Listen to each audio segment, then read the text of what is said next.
Я высчитал у Джона Максвелла очень хорошее место. Он говорит, людям все равно, насколько ты знаешь, они хотят знать, насколько ты о них заботишься. Людям все равно, сколько ты знаешь, они только хотят знать, насколько ты о них заботишься, насколько ты о них переживаешь. Может быть, ты знаешь много чего, может быть, ты герой, может быть, ты кандидат наук, но людям все равно. Ты много рассказываешь, красиво рассказываешь, они хотят знать, а ты на самом деле за них переживаешь. Это все для них или просто для твоей красноречия, чтобы ты стал красиво все у тебя было. Люди хотят знать и убедиться, что кто-то о них переживает, кто-то о них заботится, что ты не просто для себя лидер, что ты не только свое имя строишь, что ты не только себе строишь репутацию, что ты не только себя красавица сделать, а что ты на самом деле заинтересован в них, и что чтобы они поднимались, чтобы они состоялись, что ты все это ради них.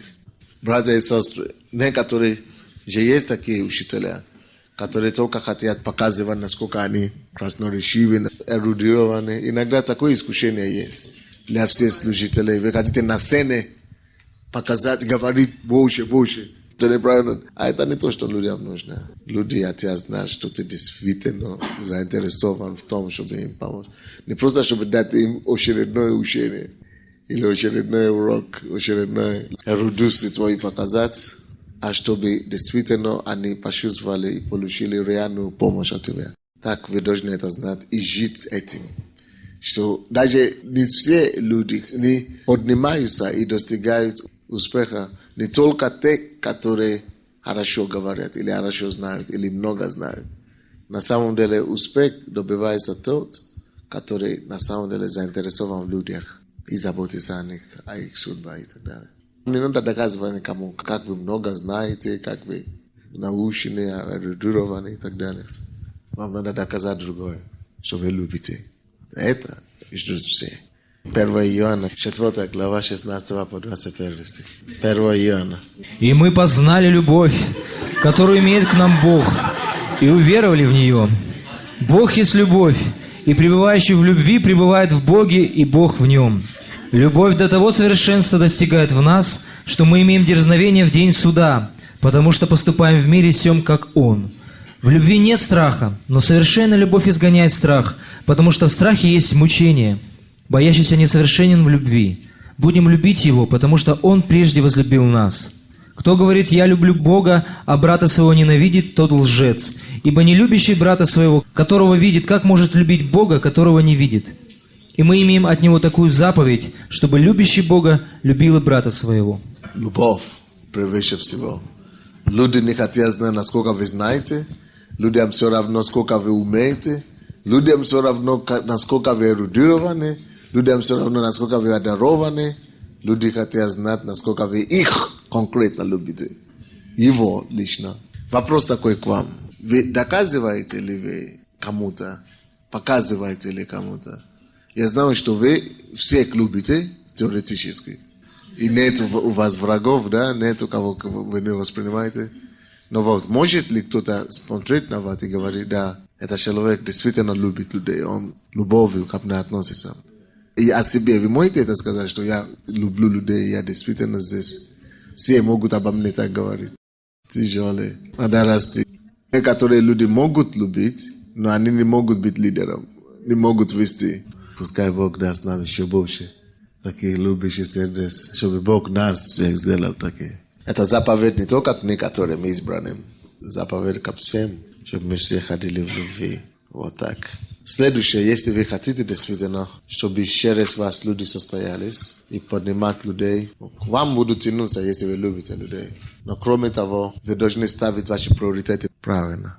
И ваш приоритет, помимо жизненный приоритет, но ваш приоритет на работе и ваш приоритет в служении должен быть. Мы знаем, что в жизни у нас приоритет Бог, семья, да? Но в работе и в служении ваш приоритет должен быть люди, а не работа. Приоритет ваш должен быть не сам труд, не сама работа, а люди, с кем вы сталкиваетесь. Но в миру все построено по-другому. Как будто работа – это самое главное. но это не так. Кому служишь? Вот и самое главное. Допустим, тот же самый в церкви. Некоторые думают, что самое главное сама система, лишь бы набирать, или служить. Нет.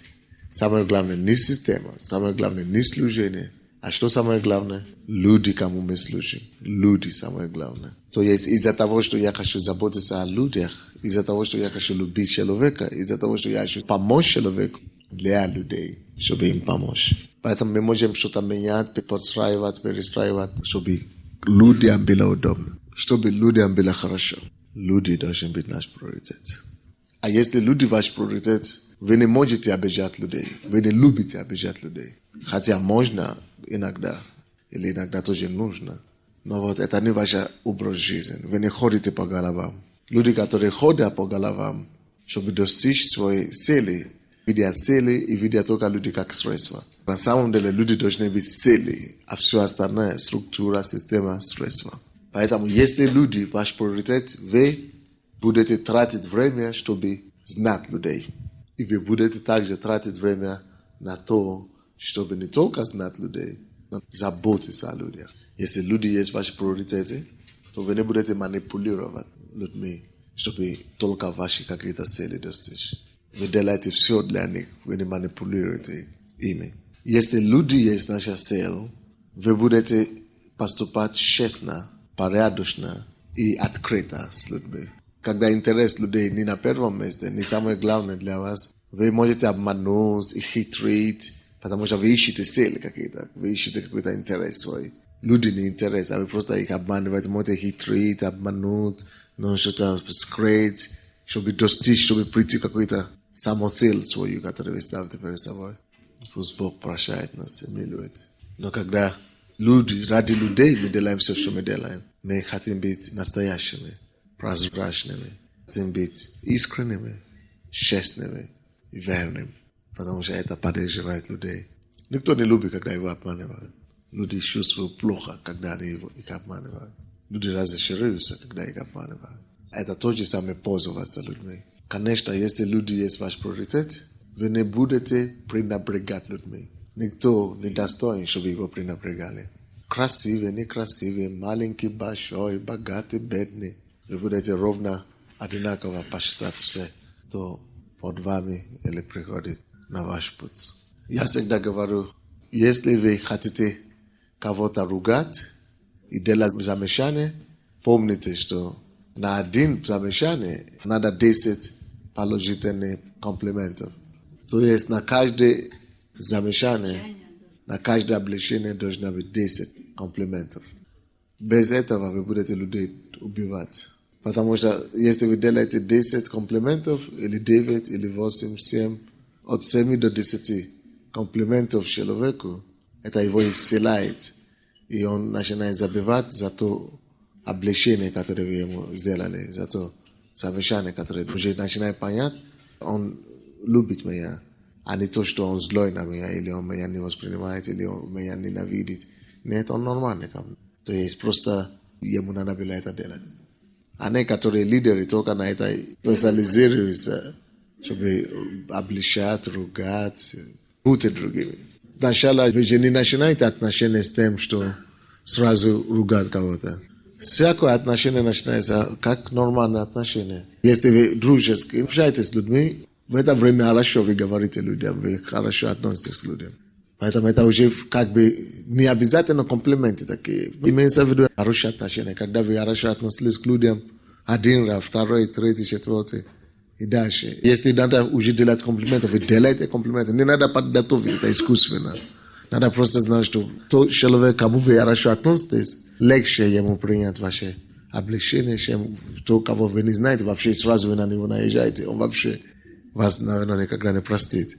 А с другой стороны, есть тоже ситуация, когда после облегчения надо тоже конкретно показывать целенаправленную любовь, чтобы он понял, что тебе это я хорошо отношусь, только я не принимаю то, что ты делаешь, что я тебя люблю, а только грех ненавижу или что-то такое.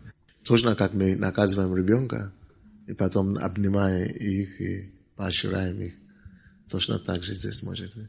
И до, и после. Если ты сделаешь комплимент только одновременно, тогда это один комплимент только. Конечно, надо время, чтобы все это доказать. Если вы действительно ставите людей как ваш приоритет, то вы не будете... Иногда мы вдохновляем людей, мы поощряем, что есть противоположность. Ободрять или принизить. Есть некоторые лидеры, которые постоянно проталкивают других и проявляют инициативы. А есть некоторые лидеры, которые подавляют инициативы. Если вы действительно лидеры, вы не будете подавлять инициативы. Кто любит людей, тот не подавляет инициативы. Даже если эти инициативы неправильные или не совсем то, что нужно, все равно нужно выслушивать их, все равно надо относиться с этим с пониманием, и надо как-то человеку дать знать, что молодец, что ты вообще что-то приложил. Ранее мы жили в Советском Союзе, где инициатива наказуема. Инициатива здесь должна быть поощряемая. Нужно поощрять инициативу. Поощряйте людей и давайте им возможности пробовать себя, чтобы их потенциалы и способности могли обнаружиться и выйти наружу. 1 Петра 3, 8 по 11 стихи. Наконец, будьте все единомысленны, сострадательны, братолюбивы, милосерды, дружелюбны, смиренно мудры. Не воздавайте злом за зло или ругательством за ругательство. Напротив, благословляйте, зная, что вы к тому призваны, чтобы наследовать благословение. Ибо кто любит жизнь и хочет видеть добрые дни, тот удерживай язык свой от зла и уста свои от лукавых речей. Уклоняйся от зла и делай добро. Ищи мира и стремись к нему. Все это описывает все, что я пытался вам объяснить. Вот оно здесь. Иаков 2:8. Если вы исполняете закон царский по Писанию, возлюби ближнего твоего, как себя самого, хорошо делаете. То, что вы желаете, чтобы люди вам делали, так и делайте другим. Поступайте с людьми, как вы хотите, чтобы с вами поступали. Дальше. Те, которые поднимают людей, что они должны знать? Вам нужно знать, что каждый человек хочет быть успешным в жизни. Но недостаточно только это знать, что каждый человек хочет быть успешным. Мало того, что люди хотят быть успешными. Но вы также должны знать, что мало кто знает, как быть успешным. Все хотят, но никто не знает как.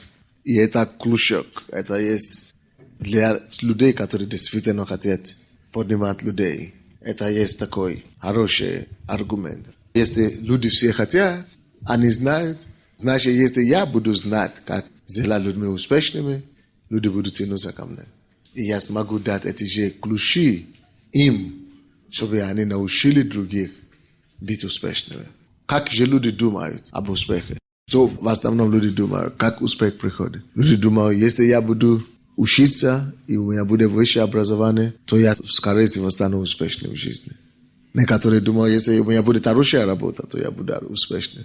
А некоторые думают, что если я смогу заработать деньги, я уже буду успешным.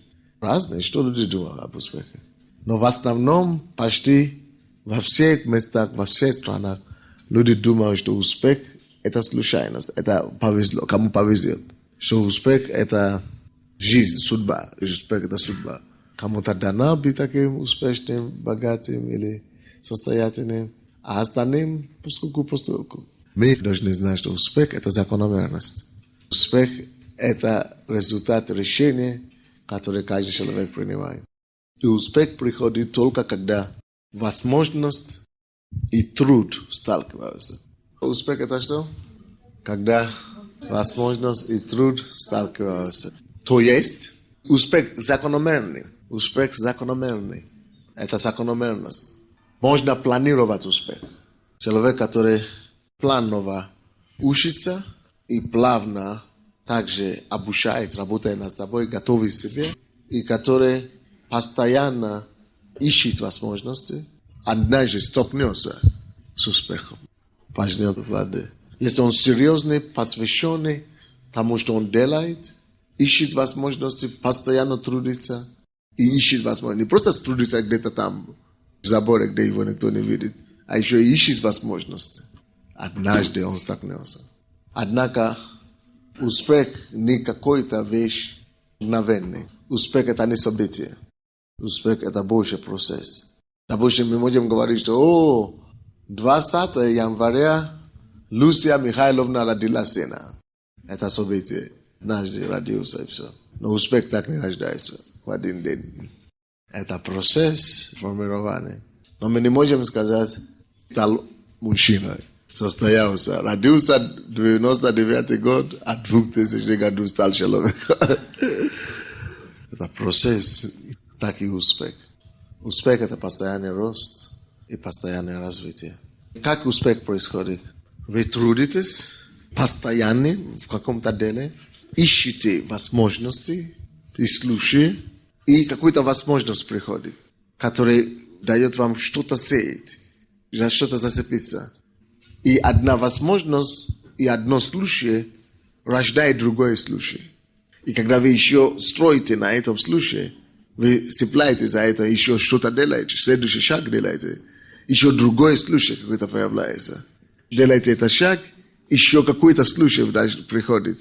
А потом вот так строится, вот так успех. Это случай от случая, это верность, постоянство в том, что человек постоянно делает, что-то шаги вперед. Определенный успех на данный этап позволяет становиться как ступенькой к следующему этапу развития. Если вы будете так двигаться дальше, опять другой, возможно, подвернется. Опять другой. Если вы воспользуетесь это, еще другой какой-то, возможно, повернется. Если вы воспользуетесь это, постоянным надо быть. И стабильным, и постоянно работать, и постоянно искать новые возможности. Из маленьких успехов бывает большие, из маленьких побед большая победа, из маленьких успехов большой успех. Это действительно процесс. Так что успех – это целый путь, путешествие. Порой на пути к успеху лежат препятствия. И порой даже не только препятствия лежат. На пути к успеху также порой лежат поражения. Но нужно научиться эти поражения и препятствия превратить в ступеньки, через которые вы достигаете еще больше успеха. Потому что поражение, что такое поражение? Это всего лишь опыт. Поражение – это всего лишь опыт в том, как нужно делать. Всякое поражение – это откровение о том, что не так надо делать, значит по-другому. Это возможность пробовать его делать правильно. Это возможность искать другие пути решения задачи. Следующий пункт. Что должен знать человек, который будет поднимать людей? Научитесь мотивировать людей. Раскрыть человека, раскрыть его потенциал, раскрыть его возможность.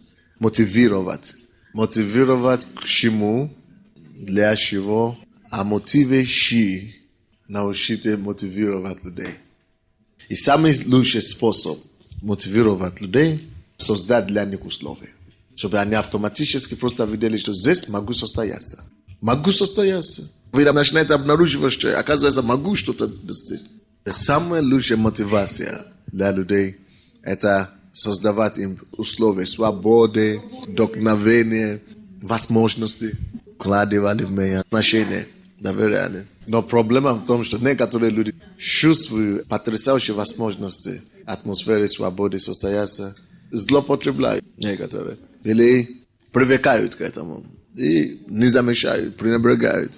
Самая лучшая мотивация для людей – это создать для них условия, отсутствие тех факторов, которые мешают им продвигаться вперед. Создавать условия, атмосферу, где они чувствуют себя на высоте, полете, где ничего не дергает их назад. Люди думают, что они должны что-то контролировать, что они должны что-то останавливать, какие-то ограничения. И думают, что в этом есть руководство. Нет. Способность доверить, дать такой свободу, чтобы и при этом ничего не разваливалось. Вот это и есть руководство. Удивительно, да? Потому что благодаря этой свободе люди смогут самовыражаться. Люди смогут действительно начинать говорить, я тоже могу что угодно делать. То есть люди думают, что слишком много свободы. Нет. Я всегда говорю, все можно делать. Можешь делать кто как хочешь, кроме греха. Все возможно, все можно, все разрешено. Все разрешено. Свобода не может быть слишком много. Потому что там, тем больше свободы, тем больше Духа Господня. Там, где Дух Господень, значит, тем меньше свободы, тем меньше чего? Духа Господня. Атмосфера свободы, конечно, поощряет возможности людям расти и состояться. Следующее. Каждый лидер должен иметь последователей. Лидерство вообще – это влияние и искусство вести людей за собой. Потому что если никто за тобой не идет, значит, ты никакой не лидер. Успешные люди, которые еще и других поднимают, не довольствуются только тем, что у них есть последователи. Хорошо, что у тебя есть последователи, но это еще не вершина. Последователи есть, значит, он лидер. Потому что если ты не лидер, за тобой бы не ходили. Сам лидер. Но великие люди не довольствуются тем, что они только сами лидер. Они идут дальше. Они превращают последователей в лидеры. А потом эти лидеры, этих лидеров поднимают вещи, чтобы они могли сами ставить задачи, организовать процесс. Из лидеров они воспитывают менеджеров.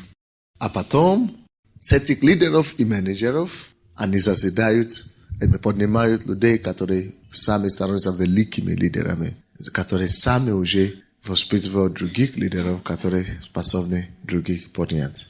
Как это все сложно, да? Но просто на самом деле. Это все просто на самом деле. Итак, чтобы вы не просто имели последователей, но чтобы ваши последователи состоялись и хорошо состоялись, для этого надо, во-первых, ценить людей. Как будто это список не заканчивается. Ценить людей. Что такое ценить? Когда вы цените людей, это значит, дорожите людей, это значит, что у вас отношения с людьми налажено. Ценить людей, это зависит от вашего отношения к ним. Они могут почувствовать, что они ценимы, дорогие и так далее. То есть вы должны смотреть за своими отношениями с людьми, своими поступками, как вы относитесь к людям. Чтобы человек мог почувствовать, что он ценим, будет все зависеть от отношения лидера к нему. Не ждите, чтобы ваши последователи сами вас только строили глазки и приветствовали. Сами начните это делать. Сами начните воодушевлять, приветствовать. Вы приходите в школу или на группу, вы старшие, да, вроде бы вас должны приветствовать, значит, а вы должны их приветствовать. Давайте, не ждите, пока младшие вас почтут. Вы начнете их почитать. Вас должны исходить. Во-вторых, надо, чтобы вы были посвящены людям. А для этого уже не только отношения нужно. Для того, чтобы посвятить себя людям, надо время найти. Это дело времени. Потому что, чтобы посвятить человеку одному, второму, третьему, четвертому время, посвятить себя, во-первых, надо найти время для этого всего. Что это будет вам стоить. Надо это время найти. Чтобы люди почувствовали, что да, внимание этого человека есть ко мне. Следующее. Надо научиться стандарты высокие ставить людям. Высокие стандарты. На новый уровень поднимать людей. А для того, чтобы поднимать другого человека на новый уровень, то вам надо самим иметь видение. Человек, который будет поднимать других на новый уровень, сам должен иметь видение. То есть способность видеть далеко. Когда вы видите больше, чем соседа, больше, чем последователя, вы можете сказать ему, что вы видите для него впереди. И этим самым поставить ему планку, тянуть его на выше уровень. Следующее. Чтобы поднимать людей, вам надо показать им пример. Это уже вопрос характера. Люди пойдут только за тем людьми, которые, что они видят, будут последовать. Если будет характер, божественный характер, хороший характер, люди за вами пойдут, вы сможете для них быть авторитетом и примером. Но если характер ваш отличается от того, что вы учите людей, то за вами не пойдет. Или же вы можете просто следующее, довольствоваться только влиянием на людей. Каждый лидер может это. Влияние – это вопрос лидера, лидерства. У тебя есть лидерские возможности, лидерские потенциалы, можно влиять на людей. Но вот чтобы действительно люди росли и поднимали других, надо все эти моменты знать и подчеркнуть.